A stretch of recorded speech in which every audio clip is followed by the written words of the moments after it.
Assalamualaikum warahmatullahi wabarakatuh. Sampurasun, Pak Menko yang saya hormati, selamat datang di Provinsi Jawa Barat, di Kota Bandung, halaman Gedung Sate, yang mungkin tahun depan akan berubah, karena ini akan saya tata dan disatukan antara Gasibu dan Gedung Sate satu kesatuan, tidak terpisah oleh jalan. Nah, kita ini satu jalan, jangan dipisahkan oleh jalan.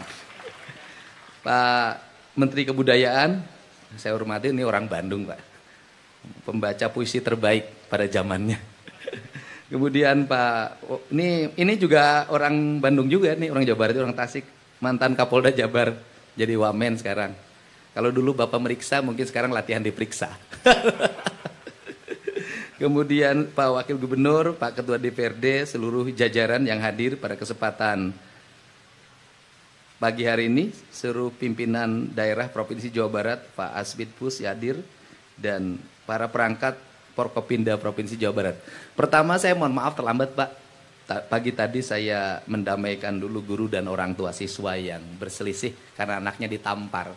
Hari ini saya membuat surat edaran pada para guru, kalau anaknya nakal itu cukup diberi hukuman yang mendidik. Bersihin halaman, toilet, kemudian ngecat tembok, bersihin kaca, ngurus sampah, tidak boleh hukuman fisik karena seringkali beresiko, aspek hukumnya memang diatur undang-undangnya. Kemudian yang kedua, di Jawa Barat itu sebenarnya sudah ada 200 pengacara yang mendampingi guru SMA dan SMK. Kebetulan yang berselisihnya SMP, kewenangannya bupati. Kemudian yang ketiga, sudah ada surat pernyataan dari seluruh orang tua siswa, manakala anaknya tidak mau mengikuti pendidikan kedisiplinan di sekolah, tidak mau menerima sanksi di sekolah, maka anaknya dikembalikan ke orang tua siswanya. Ini cara kami untuk merubah cara berpikir.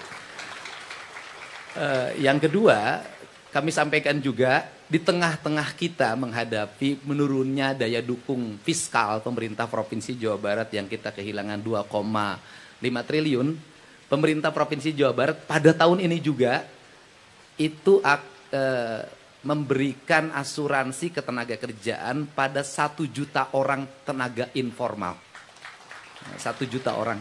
Mulai tahun ini, mulai bulan ini kita boleh setor 1 juta orang dengan tujuan aja adalah mereka yang bekerja pada sektor informal, sopir, kemudian tenaga kebersihan, tukang macul, nelayan, petani, kuli panggul, kemudian juga kuli ngaduk, kuli nembok, pemulung, asisten rumah tangga, kemudian seniman, dan semuanya itu mendapat pelindungan dari asuransi pemerintah Provinsi Jawa Barat.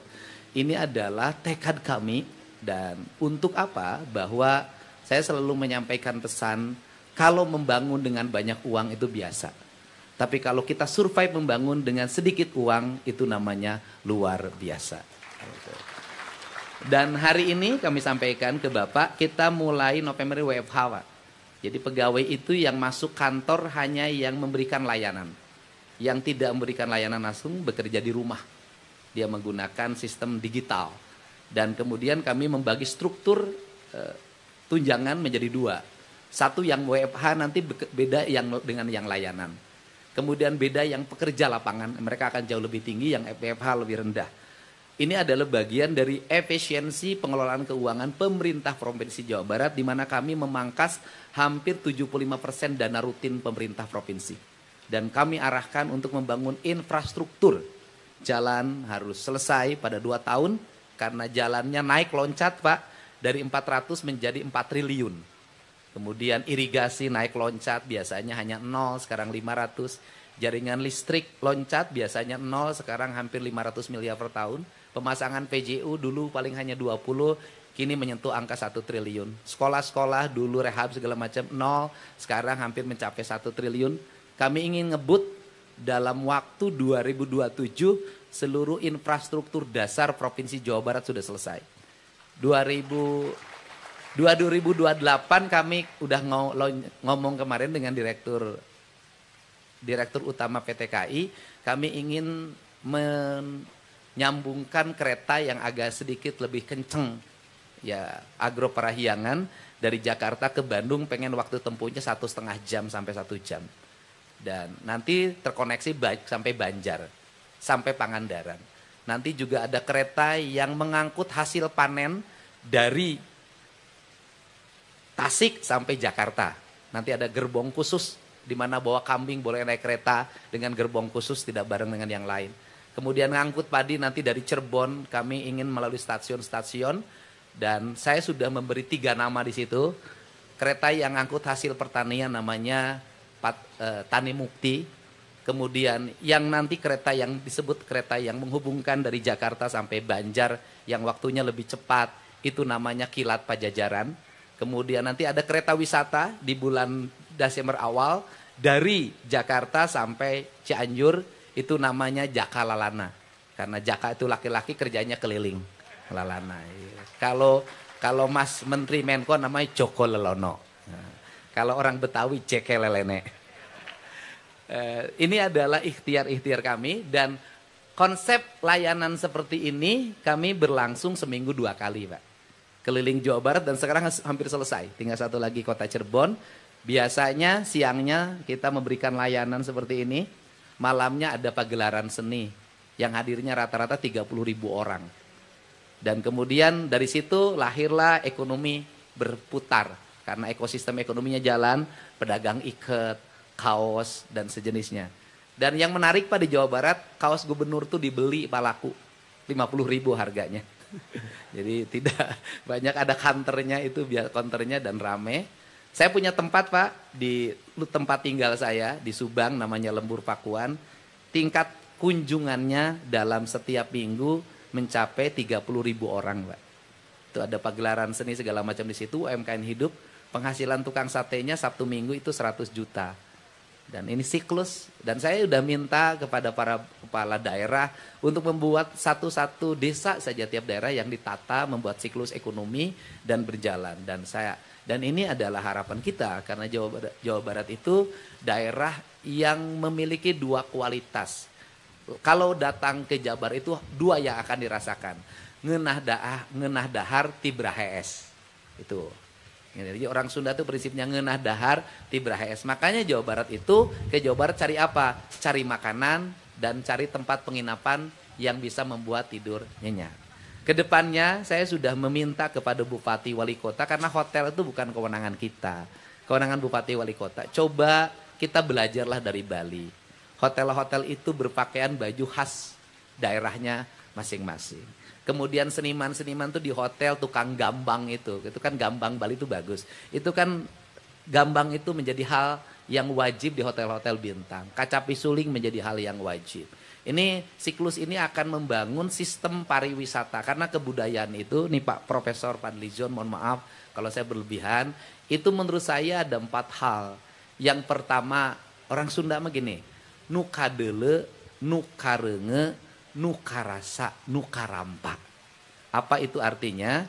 Seni itu akan melahirkan enak didengar, indah dilihat, kemudian nyaman dirasa, dan kemudian juga membuat kita bahagia.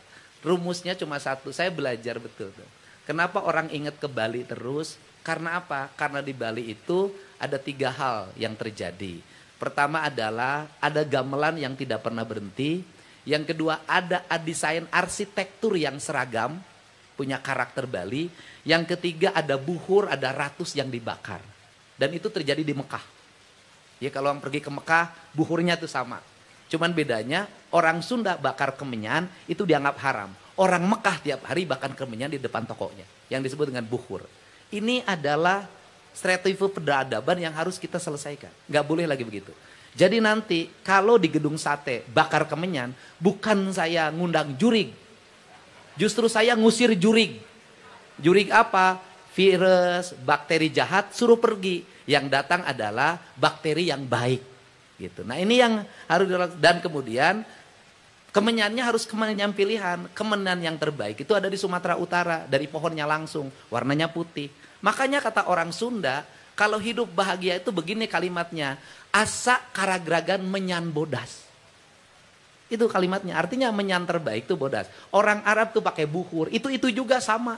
Nah kita ini agak aneh-aneh. Yang tidak boleh itu bakar menyan yang murah. Bau. Nanti jin yang datangnya itu jin yang sakit. Gitu. Nah ini penting Pak, ini penting karena bagaimanapun kita harus punya cara untuk bangun tren. Sehingga hari ini Pemda Jabar mulai menetapkan desain-desain arsitek. Gapuranya seperti ini, mulai pagarnya seperti ini. Nanti akan terus kami lakukan.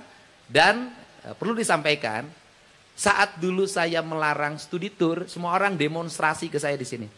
Pak Kapolda. Kemudian alasannya apa? Akan membunuh pariwisata. Tetapi berdasarkan survei BPS kemarin terakhir, justru sekarang pariwisata Jawa Barat mengalami peningkatan lebih tinggi dalam 5 tahun terakhir. Jadi bukan orang Jawa Barat yang dibawa keluar. Padahal pinjem bank emok, bank keliling. Tapi orang luar Jawa Barat bawa uang ke sini. Saya ketemu di jalan barusan orang Lampung lagi di minimarket. Itu dari mana? Lampung. Setiap hari orang datang ke sini dan ini harus terus dijaga. Dijaga bagaimana kita menata lingkungan, kebersihan, dan saya minta Pak Sekda, gak ada masalah. Para pegawai pun menurut saya harus mulai memakai baju-baju yang memiliki implikasi ke pariwisataan. Kalau hanya pakai baju yang sekarang tidak akan menarik. Tapi kalau para pegawai Pemda pakai kebaya, laki-lakinya pakai baju yang punya implikasi ke pariwisataan, pasti akan minat. Kalau gedung-gedungnya ditata memiliki implikasi kebudayaan, pasti orang datang. Kan jadi pusat wisata tidak usah ke hotel saja. Gedung kantor, sekolah itu akan menjadi pusat kepariwisataan. Terakhir saya pesan pada seniman. Beda antara baju Cina, baju Betawi dengan baju gaya khas Sunda, itu beda. Jadi penari Jaipongan tadi saya lihat, itu rame banget. Ini Pak Ketua. Yang Sunda itu nggak rame. Jadi satu clear. Ini tadi ditumpuk-tumpuk. Nanti orang bingung. Ya penari Sunda atau penari Betawi. Walaupun Betawi adalah Jawa Barat, Sunda juga sebenarnya. Tetapi ada khas. Gitu ya. Jadi coba orang Sunda ulah kababawa. Udah kita punya khasnya masing-masing. Ini Betawi. Jadi kita bisa membedakan. Ini penari Betawi. Ini penari Jaipongan. Ini penari tari dari Cirebonan. Jadi semuanya punya identity. Identity itu akan membangun karakter. Karakter itu akan melahirkan nilai. Yang nilai itu akan melahirkan market atau pasar. Jadi saya tinggal kuat bingung nah penari Jaipongan. Kuat numpuk i bajuna. Ini Pak, jadi ada lamban. Dan sekarang Pemda Jawa Barat mengidentifikasi khas Jawa Barat. Yaitu satu, mahkota binokasi. Yang kedua adalah mega mendung. Dan sebentar lagi Jawa Barat tidak akan mega mendung. Yang ada adalah langit yang terang, tidak mendung lagi. Terima kasih. Wallahu muwaffiq ila aqwamit thoriq. Assalamualaikum warahmatullahi wabarakatuh. Sampurasun. Waalaikumsalam warahmatullahi wabarakatuh.